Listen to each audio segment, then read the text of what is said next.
Hey everybody, welcome back, and today I'm talking to you about my comic pickups for April 13th, 2022. But first, please be sure to subscribe, like the video, and comment down below what you're most excited for this week. I got a couple of great choices, so I'm diving right into what I'm picking up.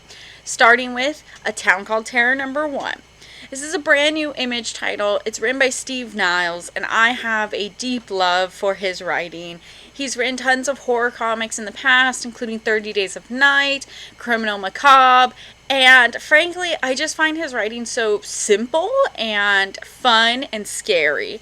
And so the fact that it's a man of few words, but is able to portray so much terror in people's lives in this just makes it that much more exciting. And I'm excited that he's starting a new storyline.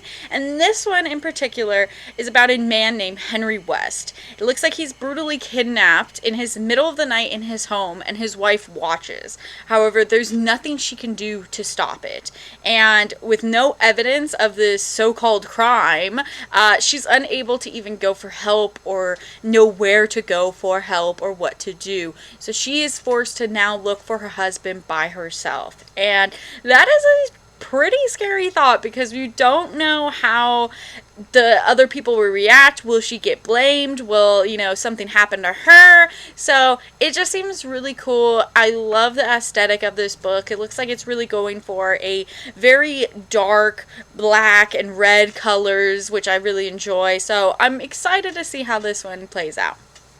Also, finally coming back is Batman 89, #5. It's been a very long time since Batman 89 #4 and Batman 89 #5, so I'm having to retrace my steps because it's been just so long. But I'm pretty sure this one's going to take place with Harvey Dent and how he is trying to take over of Gotham. He's trying to essentially be its guardian, and Batman's not really liking that so much. He's going to have to try and stop his friend Harvey from doing all of this. And I really liked the Robin scenes in the last one, so I do hope we get more Robin. And I really just love the Adam Hughes variant on this as well. I think it's subtle, sleek, sexy. It's really, really nice. Also, Black Panther #5 releases this week, and this one seems like it's going to be a very important issue. The cover alone looks like a homage to Ultimate Fallout #4, which is the first appearance of Miles Morales. This one seems like it's definitely going to take more into effect of Tosin, the new character. Tosin to me is very much like the Miles Morales of this Black Panther world. So I am really excited to see how this goes, but I'm actually kind of more excited to see how the storyline plays out. It seems like T'Challa actually found the traitor, and I'm excited to see who the traitor is and why he believes that, if that's really him or her. And I'm just really excited to see how all this unravels and how it could connect with Tosin. So really, really looking forward to this one. Also picking up Elektra 100. This seems like a standalone issue. You could just pick this one up, and it's mainly about Elektra and all of her past lives and what she's really been through and how it's really gotten her to where she is right now. And it looks like it's definitely going to build up to maybe what is to come in the future, whether that's Daredevil #1, whether that's her own storyline. I'm not too certain, but it looks like it's finally her 100th issue of comics, and it just seems like a really fun one to pick up. I love the 1 in 25 Jen Bartel. I think it is a fantastic cover, and hopefully this comic is pretty exciting, just like how Elektra is. Also picking up Eternals #11. We're getting closer and closer to Judgment Day, which is the Avengers, X-Men, Eternals, or Axe event. And it looks like the Avengers are not sitting well with what the Eternals are doing at the moment. They really want them to pay judgment or explain themselves as to what is happening. However, the Eternals think they're so above everyone else. They could do whatever they want, especially Ajak. Ajak is going to her extremes right now. She's trying to contact Celestials and essentially maybe find out answers or destroy the planet, or I'm not too sure her game plan, but it doesn't seem good. And we know up to Axe or Judgment Day, they will be trying to eliminate the mutants. They see them as no longer part of the plan. So what leads them to that? It might be in this issue. Not too certain. But I have been really loving the Thanos storyline. So really looking forward to seeing what happens there. Also, Farmhand finally returns. Farmhand number 16. This is a Rob Guillory story. He's done 2, and I really like Farmhand because it is this bright, colorful world of this dark message. It is people that get their organs replaced by zombie farm-raised organs that this man and this family, Jenkins family, my bad, is like building and making for these people. So they implant them and put surgery in them. However, they're forced to pay crazy amounts of science and, you know, money and all kinds of stuff to survive, and they're turning into zombies themselves. So is it even worth it?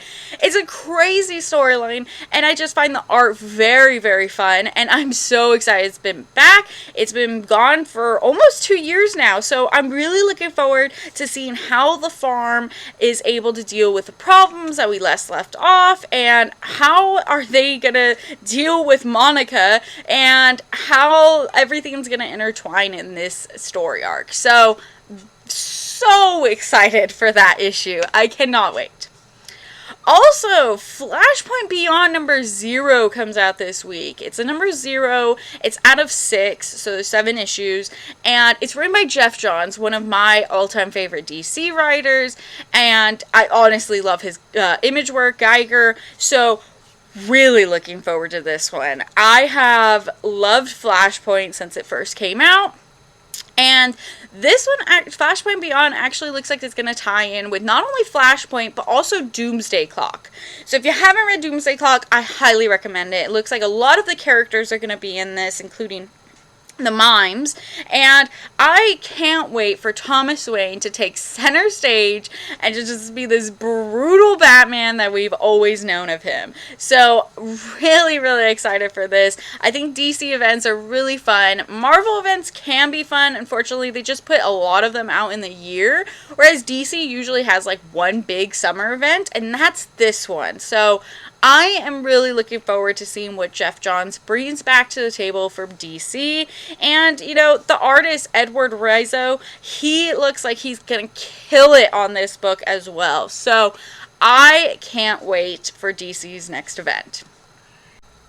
I'm also picking up Ghost in You, a Reckless book.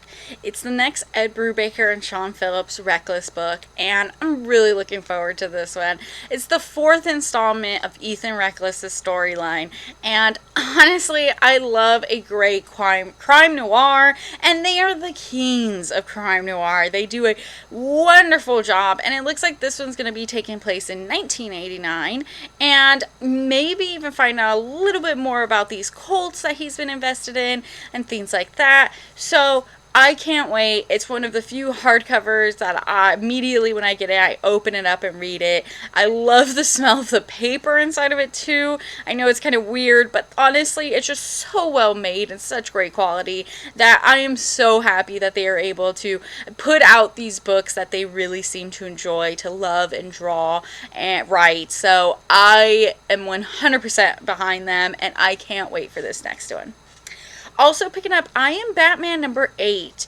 John Riley is doing a killer job, not just on Black Panther, but also I Am Batman. I Am Batman is one of my favorite Batman lines at the moment. I find it so interesting to have Jace be Batman instead of Bruce Wayne. I do wish Bruce Wayne kind of took to the side a little bit, maybe stopped being Batman so that Jace could really shine, because a lot of people still see him as not the real Batman, but he's really come to terms with who he is, and he knows he's not Batman. He knows he's not Bruce Wayne, but he is their Batman. He is our new Batman, and he has so much to stand for and so much to, like, you know, really express. So I've really been digging the I Am Batman storyline. I think it's really fun, and if you haven't read it, you should probably catch up and trade, because it is just a really cool storyline. I think it is honestly one of the best DC's titles at the moment, excluding some of their black labels. I think their black labels is fantastic and beyond this world, but as like the main continuity goes, I do think I Am Batman's definitely up there for me. I'm also picking up Image 30th Anniversary Anthology #1. It is a mini-series of 12, and it's really going to contain short stories or simple chapters of comic creators that work for Image. So many different writers, artists, including Jeff Johns, Mir Gandolfo, Declan Shavli, you know, tons and tons of people. So every issue is very different, and each one will contain a short story or a simple story for each writer and artist. I think it's just like a really fun way to get people hooked on the stories before they come out, see which ones are going to be even more popular, maybe give those full runs, miniseries, things like that. So I'm really excited. There's supposed to be a Scotty Young storyline and a Jeff Johns in it, so that already sold me, and I really like Mirka and Dolfo as well, so can't really wait for this.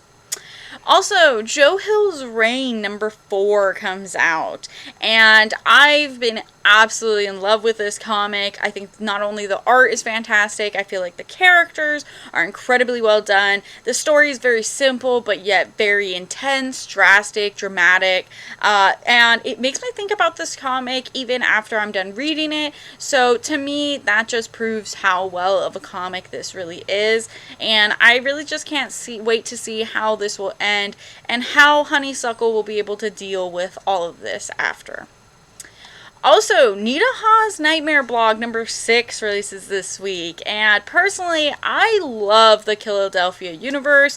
I think Rodney Barnes kills it, and this is the end of the first story arc. So I can't wait, because most of his story arcs, they end in such a big, shocking conclusion, and it's usually just so much more extravagant and crazy than what we originally began with. So seeing what he's gonna do to play off with this voodoo paranormal storyline is really exciting for me, because hopefully he'll bring in a character that we all really know and love, and hopefully maybe if I don't know them, it makes me more interested to figure out more about them. So really, really excited for this.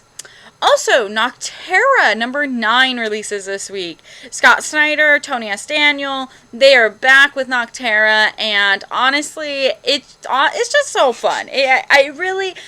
Scott Snyder's independent work really shines for me. I think Scott Snyder was great at DC, but his independent work is just another level. It makes me feel like he's so freeing, and he can write whatever he wants, and if he wants to do something very dark and grimy, he will, and if he wants to portray it with certain likable characters and things like that, he'll also do that. So really, really, really excited for this, because we're gonna have one big question for this issue: what or who is Eos? So we're gonna get that answered, and I'm looking forward to that.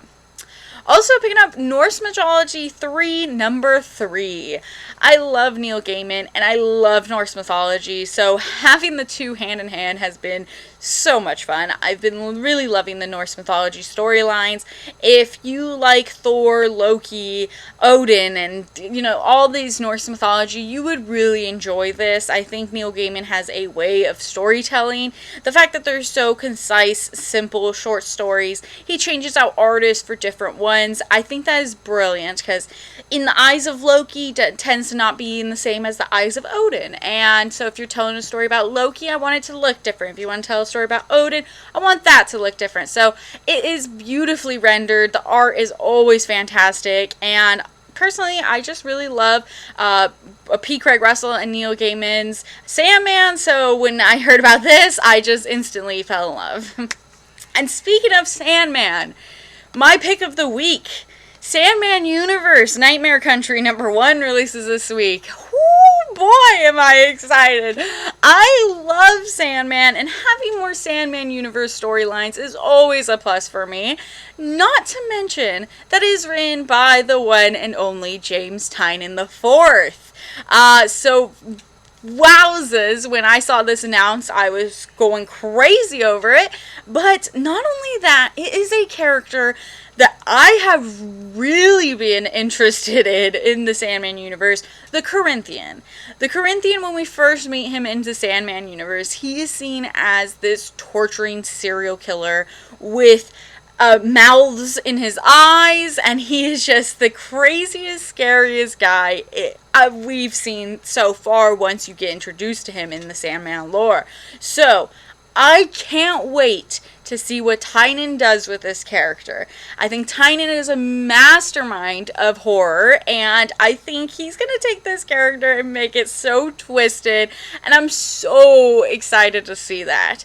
Not only that, but there's some fantastic covers for this. You have a 1 in 25 Kelly Jones, a 1 in 50 Avalos Bueno, who does Nice House on the Lake, and a gorgeous 1 in 100 Jenny Frison. So, and it's Death. I mean, like, Death is everyone's favorite endless character, and that cover's fire. Let me tell you, that cover, if your comic store has it and was able to order that much, 100% try to get that, because I think this cover is fantastic.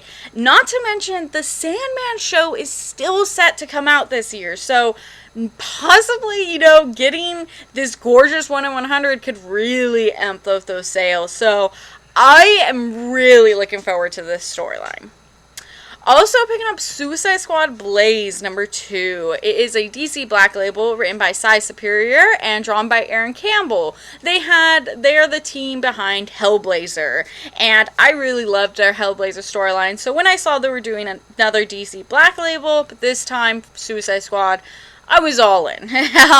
So this one, they're really going to dive into the Suicide Squad's newfound powers that they found in the last issue, and how this affects the team, and how this will prevent them from their mission, or maybe defeating Superman. So, really looking forward to this. I can't wait. Also picking up Venom #7. This is written by Ram V, drawn by Brian Hitch. Personally, for me, it's not my Venom. I'm still reading it. I still like Dylan Brock quite a bit. I think Dylan Brock is an interesting character. I thought he was one of the best characters that Donny Cates wrote in the last Venom. I just think it's way too sci-fi to be my Venom. I like it much more. I mean, although I love Donny Cates' Venom and it did get a little sci-fi at times, it still was very grounded. He still was in the city. He still was, dealing with like daddy issues and things like that, whereas this is like so obscure, like sometimes I can't even wrap my head around like why some of these decisions were made. So what's gonna happen with these Keens in Black, I'm not too sure. What's gonna happen with these other symbiotes, not too sure. We're gonna find out in this issue. Also, what if Miles Morales #2 comes out this week? I thought #1 was okay. This #2, though, seems a little more enticing. It is a Wolverine storyline, and it's written by John Riley. So, what if Miles Morales was actually a mutant and was Wolverine? So, it seems kind of cool. I thought the first issue with him being Captain America was a little meh. I kind of saw what was going to happen with Prowler and things like that. So, interested to see how this one plays out, and hopefully it picks up a little bit better. And last but not least, X-Men 92 House of XCII #1. I'm not really good with Roman numerals, so, it's pretty much, what if X-Men 92 merged with the current Krakoa status? What if X-Men 92 had Krakoa as the island instead of them just being, a part of the regular humans? So it's very different take. However, I do know tons of people, and myself included, love X-Men 92. So I think the art is really fun, bright, vibrant. It really reminds you of the 90s. And if you're really into that, I do think this should be a fun one. Hopefully they don't take too much of the Krakoan age and merge into here. Hopefully they do keep some of that 90s aesthetic, which is like the really fun part and why people really want to pick this up. So really looking forward to that. I absolutely love the DNA cover, the David Nakayama's cover. I think that is beautifully rendered. So I'm definitely picking that one up for myself. That's going to be it for me today. These are all the comics that I'm picking up this Wednesday, April 13th, 2022. You can check out all these and many more at your local comic shop this Wednesday. Have a great day.